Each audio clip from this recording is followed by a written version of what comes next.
L'Shem Yichud Kushabrichu Shchintei Hineni Muchan Umizuman Lekayem Mitzvat Haseh Shel Sfirat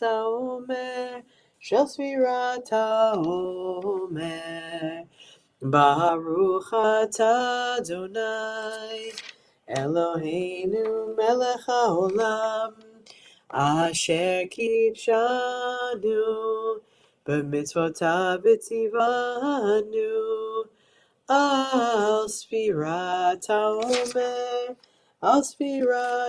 haomer Hayom chamisha ve'esrim yom shehem shlosha shavuot ve'arba yamim la'omer.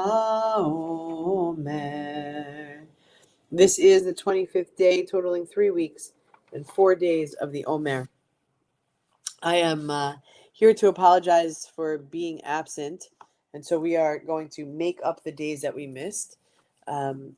Everything is fine and good, just a lot of late days and things, community things and family things, and so here we are. And so we have a few days to catch up, but as a reminder, we are in the week of Netzach, in the week of endurance and fortitude, and in a place of determination and tenacity to have this awareness and readiness to go all the way. And so usually around this time, we're starting to get feeling like, oh, are we there yet? And we're getting there. We're getting closer. We're just at the halfway mark. And so in this week of Netzach, on the days of 23 and 24, which we missed, are Gevura, which is strength within endurance, and Tiferet, which is beauty that endures. Endurance endures, same thing, you get it.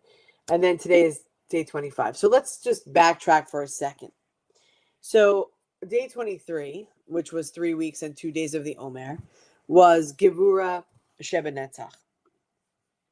And on day 23, we are reminded that endurance requires discipline. And we don't always feel like continuing, but we do it anyway. We find strength in continuing even when it's hard. And so on day 23 from Psalm 23, Psalm 23 is a psalm that is done traditionally every day, but for maybe, I don't want to say less traditional, but for those that are just not praying those words every day, it is for sure a psalm that is often associated with death or a funeral. But really, it's for everyday use. And so 2 parts of Psalm 23 are Kosi Rivaya, which means my cup overflows, and also Ach Tov v'Chesed Yirfuni Kol Yamei Chayai v'Shavti b'Veit Adonai le'orech Yamim. That goodness and kindness shall pursue us all the days of our lives as we dwell in the heart. Usually it says in the house, in the heart of the mystery or oneness always. And so in a place of gevura, in a place of strength within endurance, we ask for the strength to do what's right, to be disciplined enough to follow through on our commitments, and to have enough perseverance to act for what is good, even when we don't see the results for so long. And so part of missing that day was making me feel this, we're Jews, most of us, so guilt is like a real thing. Following through on our commitments. Our commitments are to be here, to count the Omer each and every day. And when life gets in the way, it's kind of a feeling like, I really need to get it done. And so when we do any action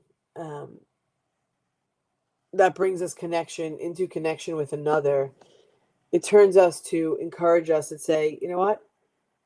Our aim for this, we've aimed to bring forth good in the world, and that's what we're doing. And on day 24 is the day of Tiferet, beauty and harmony. The day of Tiferet within Netzach is to remind ourselves that even persistence needs balance. And rest is also a part of that endurance too. I'd like to say that last night I was resting, but it wasn't true. A colleague and friend, Rabbi J. Michelle Hevet from North Shore Synagogue, got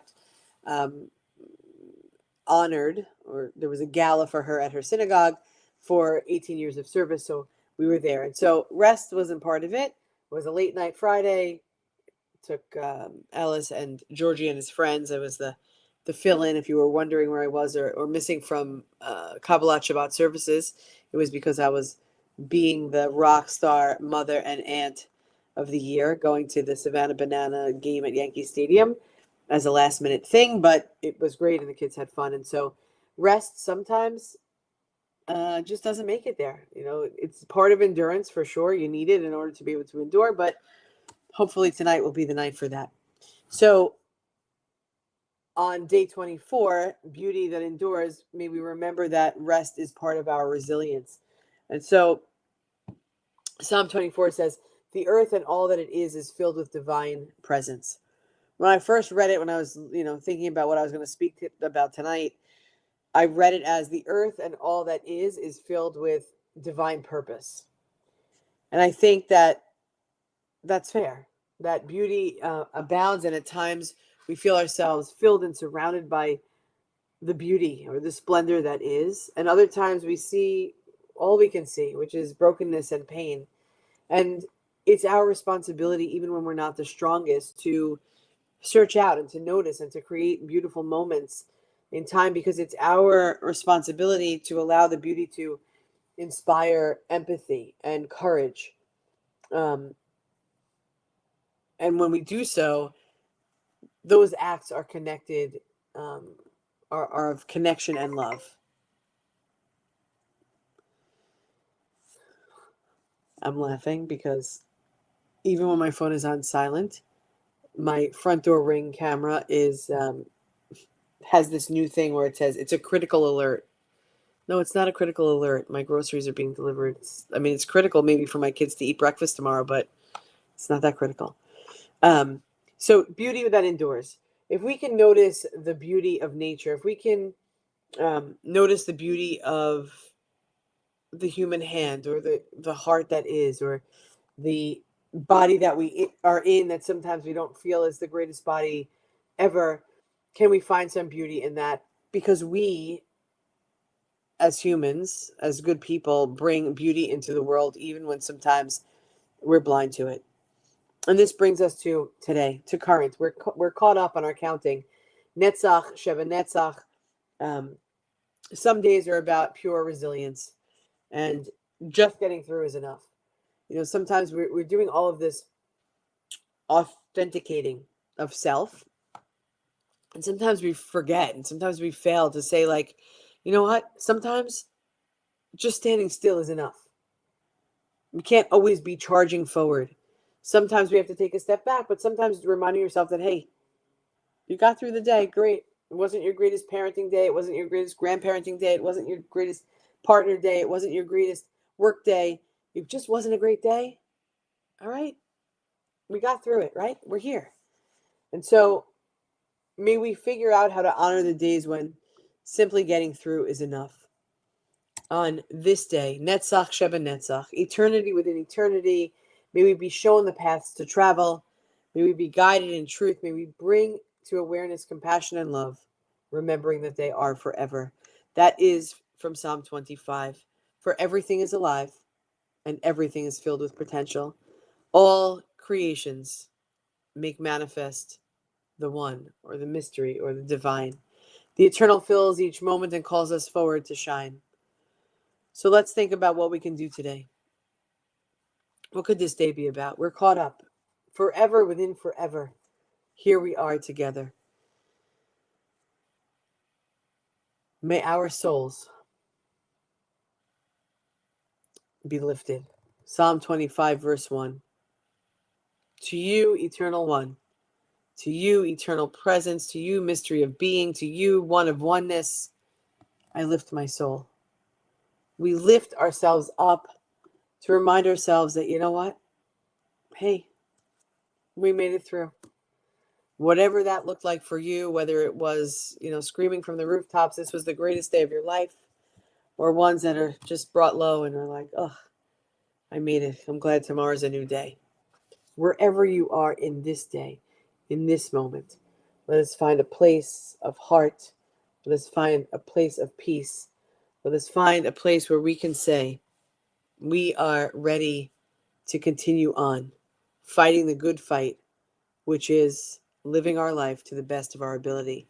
We are one human family, one heart of abundant love. We love you, and we look forward to seeing you tomorrow morning at 9:30, tomorrow night at 9:30, and the counting continues. Laila Tov, everybody. Am Yisrael Chai. We will live even when it's our roughest day, or we will continue to live with heart on the days that feel just so perfect. Am Yisrael, Am Yisrael, Am Yisrael Chai. Am Yisrael, Am Yisrael, Am Yisrael Chai. Am Yisrael, Am Yisrael, Am Yisrael Chai. Am Yisrael, Am Yisrael, Am Yisrael Chai. O Ravinu Chai. Laila Tov, everyone, get some rest.